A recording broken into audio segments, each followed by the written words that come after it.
Hello, folks. Hello. It's 12:07 p.m. on the 6th. Happy D-Day and such, everyone. Let's see. Very historic day. I had a bit of a quandary about if I should invent a new action lady character, or if I should just use an old one, because, well, you could argue you can't have enough cool action girl characters. Let's see.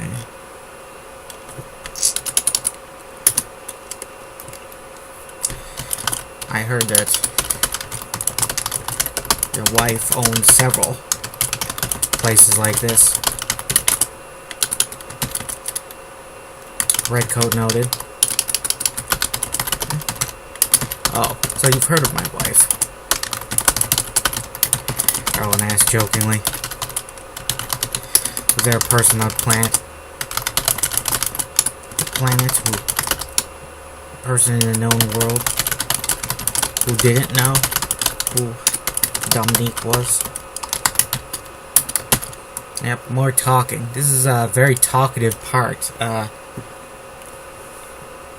always feel a little odd when I don't do action scenes for a while, and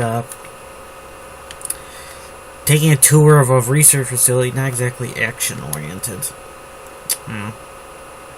But every book has to have, like, quiet beginning.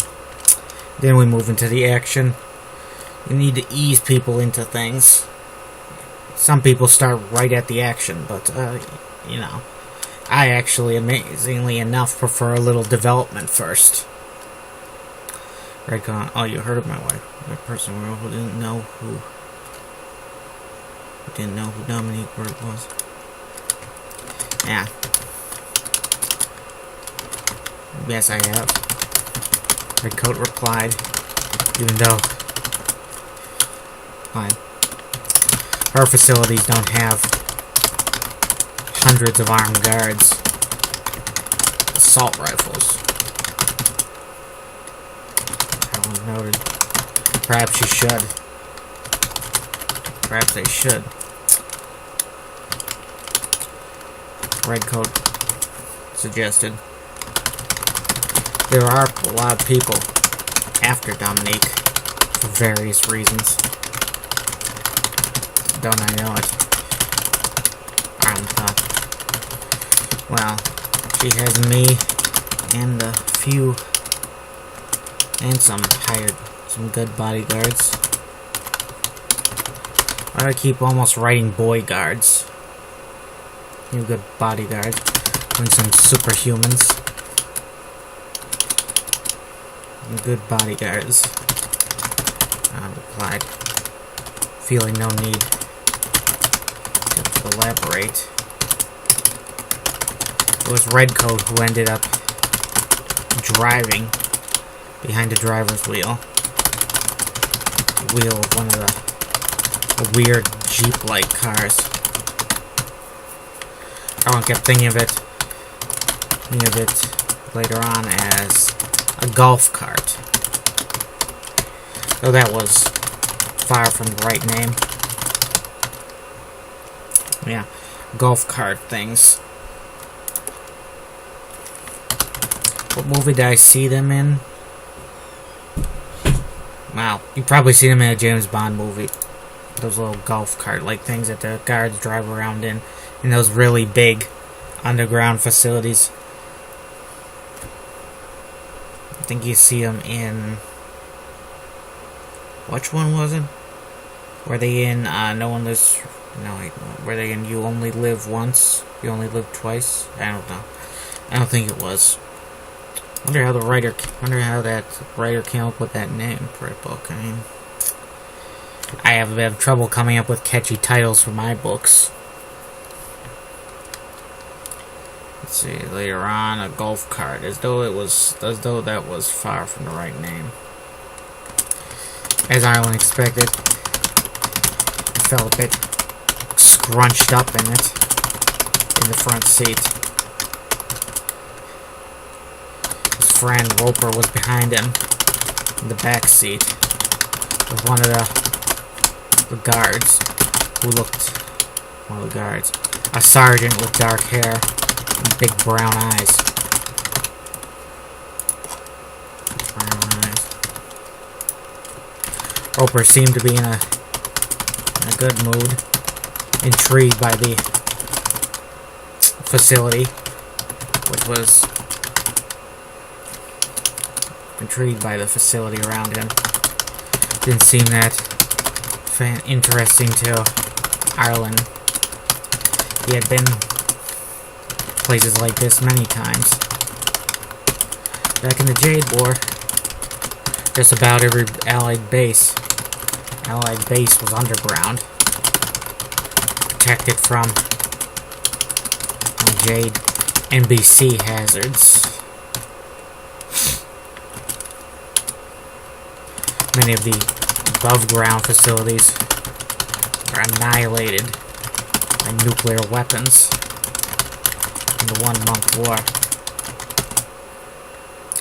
I was still surprised.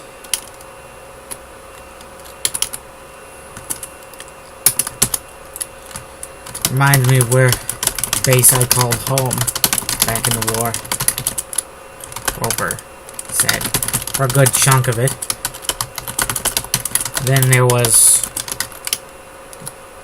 we went to the Jade Continent and finally finished things. Thanks. Roper looks oddly nostalgic to Ireland. How could one have good feelings for such a dark time? Such a dark time.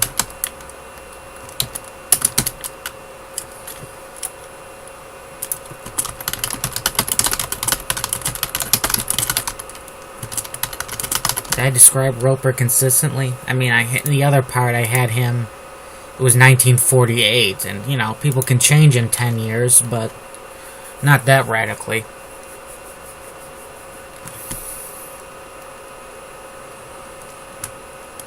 We finished things, didn't we? We finished things. Very terrible times. Times of the world. I don't know it. I hope that the years ahead will be brighter.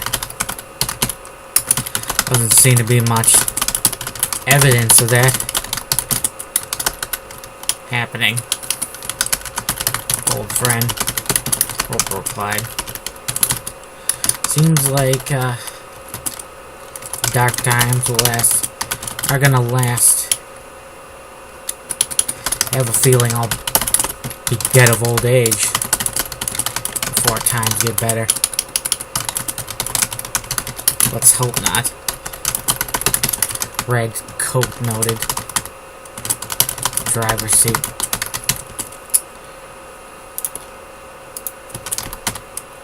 Card. Mistake her for red card. Or red mask. Red Mask. That's a different character. He's the head of the Soviet Union. Or he might not be at this point. I don't know. Maybe I had said he died. I forget. Some of these communist leaders have a creepy habit of still seemingly being alive even though they're dead. Like the leader of North Korea is still the founder of North Korea, who's been dead since the 90s.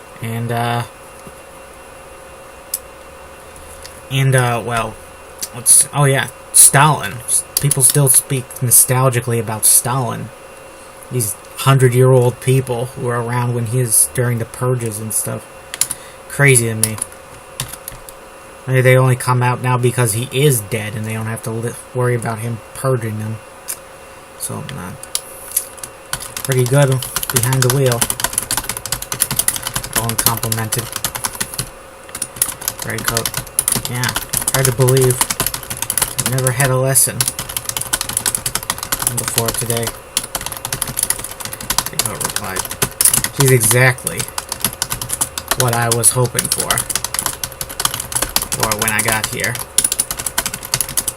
Roper admitted I wanted to then explained why the pretty lady guide. Not some old fart with glasses and mummies and a mummy's face. A lot of men, scientists here, look like that. Red colored, noted, but plenty of young, attractive types too. They live here with their families. Yes, Ireland asked. Red coat. Not mostly. No, not really. Not really. Red coat replied. A few people do. I live here with my daughter. Here with my daughter. She's 10 years old now. Now, a lot.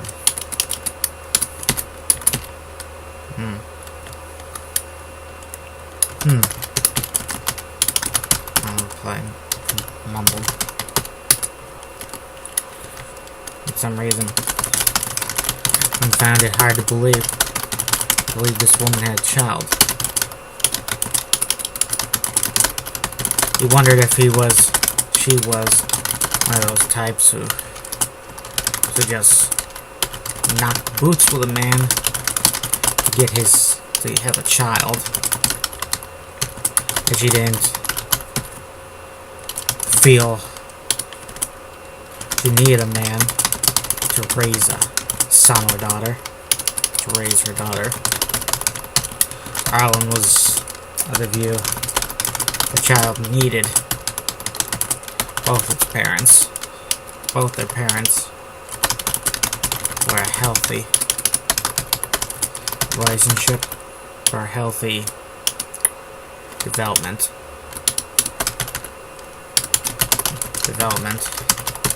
Of course, Arlen had met plenty of people who were orphans or missing one parent when they grew up, and they turned out quite well.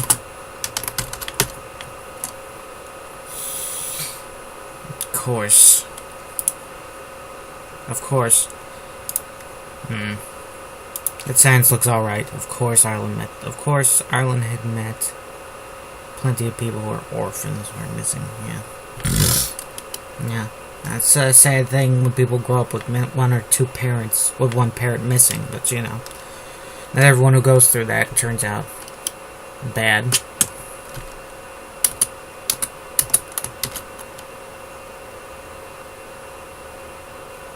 A lot of the researchers here are kind of orphans. Or some kind of orphan.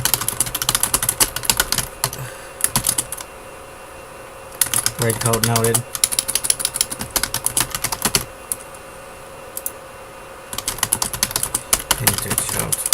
Like it was a lab coat. It wasn't. It was a regular coat.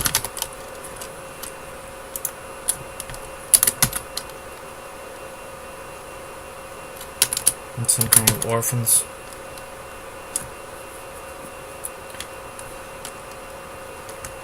Due to the war, Ireland guessed. Quite so. Redcoat replied. That war made orphans of many people. Plenty of whole good old families were wiped off the map, along with whole countries. Countries, in some cases.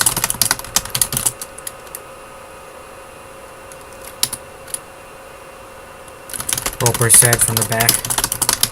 Of course, plenty of people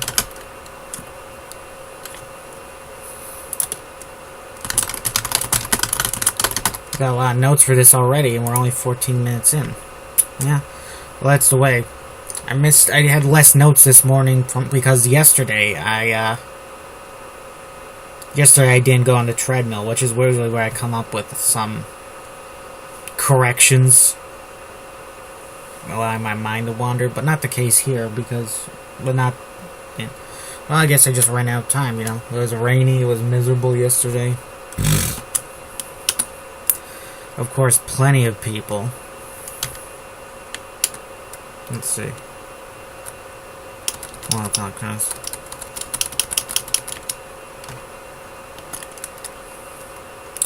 Feels a bit like the old world died, was replaced with a new one. Like this is a new cataclysmic era. Red Coat asked.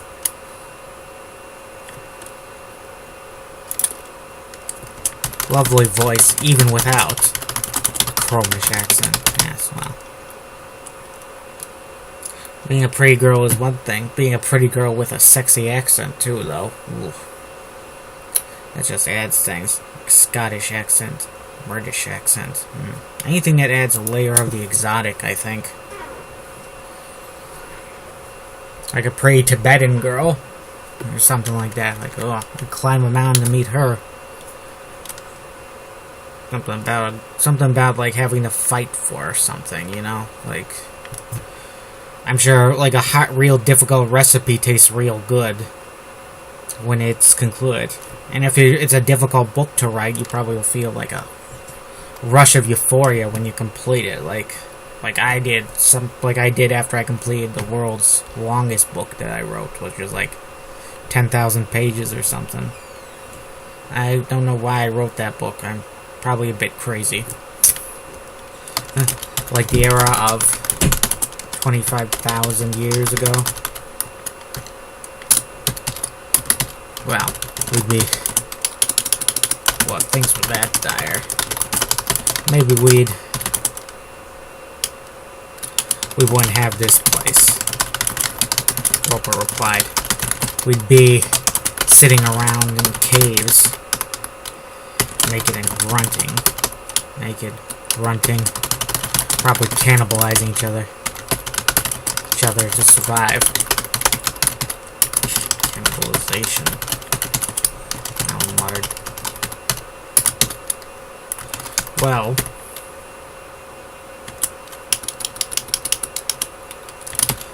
another great cataclysm probably didn't happen all at once. Happen all at once. Redcoat suggested. Maybe it was one. It was a series of disastrous wars, wrecking more and more of the world as people fought for what was left of the last war. Finally, people ran out of nukes or whatever they used to destroy each other, and they were back in the caveman era. Most of that tech buried away and unused for the 5,000 years that came after.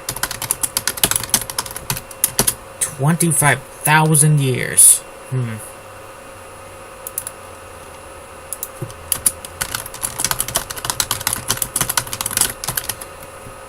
Let's see, how many lives would someone live in 25,000 years? If the average lifespan was 100. 2,500 lives. I guess. Most of the tech buried unused for 10,000 years that came after. Yeah.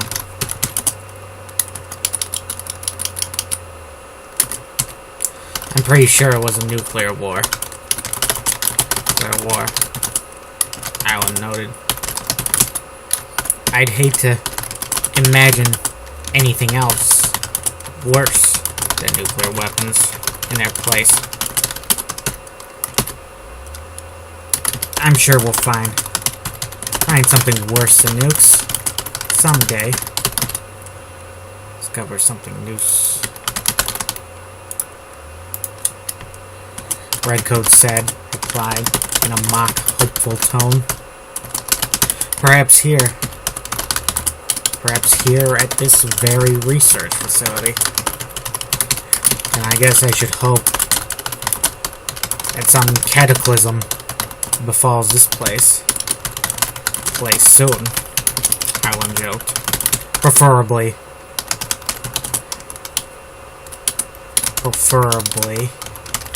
Well, I'm not here. Oh. Am I stroking out? Yeah. Pre? Some people pronounce it pro. I'm not sure why. You know, various accents getting in the way.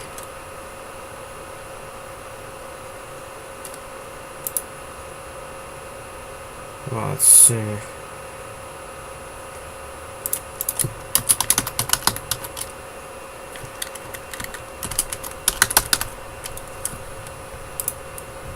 Yes, thank you. I know I spelled that name wrong because I just made it up. Put some name in my notes. A placeholder. Preferably when I'm not here. Right. Red coat agreed.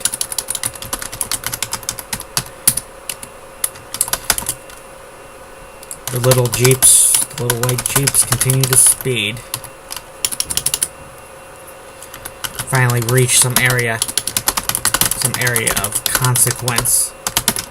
Some passage, some steel passage with big glass windows overlooking a very large lab loaded with scientists in white coats. It looked very much like a lab that Arlen had worked at not that long ago.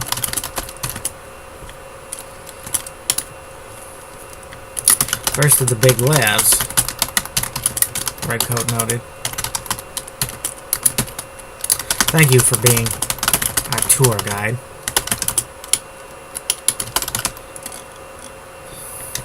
Arlen interrupted her.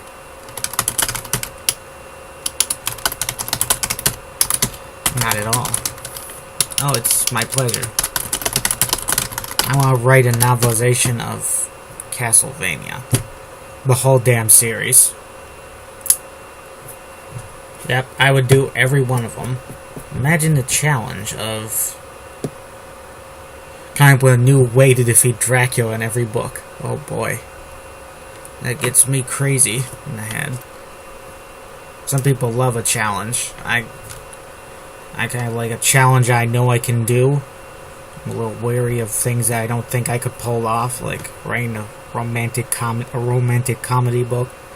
I'm fine including romantic comedy here and there in a story, but that story to me should be action, adventure, or horror. Yes, you can have romantic comedy and horror. I've seen it in use a lot of times lately. Hollywood runs out of ideas pretty much every decade. You can see that by them remaking everything now. I'm pretty sure all of them, if you looked at, there's like 20 remakes coming out.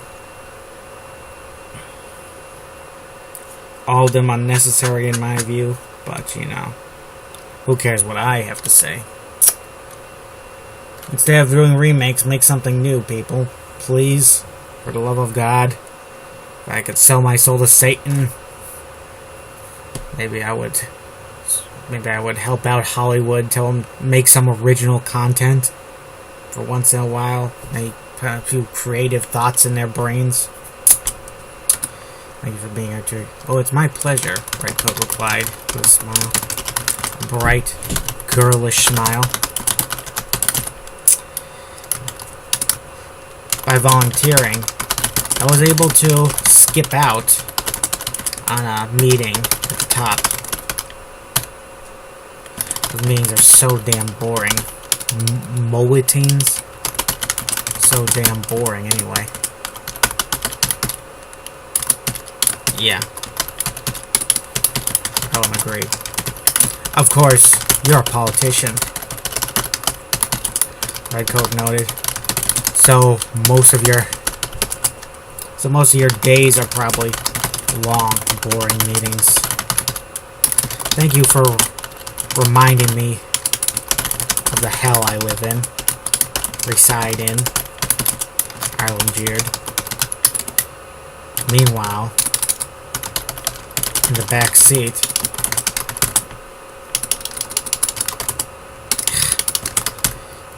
back C. There's a C behind my house. A back C. Seat. No, that's not right. Is it one word or two? Meanwhile, in the back seat, Sergeant Dominique Green wondered if he should.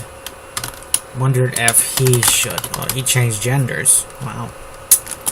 Wondered if he should. Maybe because I keep confusing him with Dominique, who's very, very feminine. The most feminine character in history.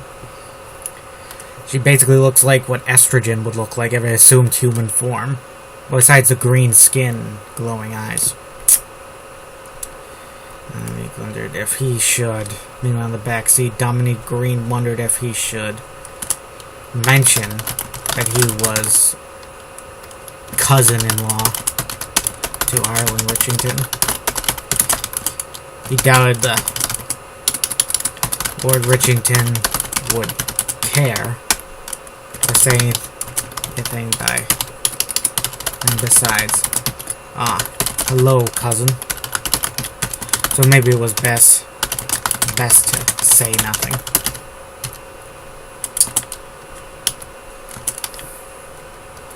Now the backseat whenever you should mention he was cousin-in-law to Arlen Richington. Should anyone care or say anything in reply? Besides, so hello, cousin. It was best to say nothing. Redcoat started at the front. Started the tour.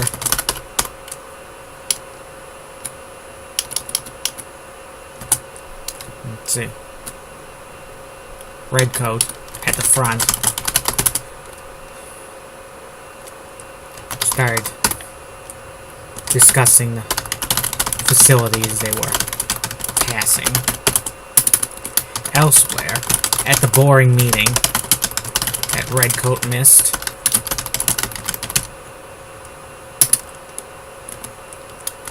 the meeting room was... Okay, we'll sign off here, folks. Have a nice day. Sorry to leave you on that cliffhanger of describing what the meeting room looked like.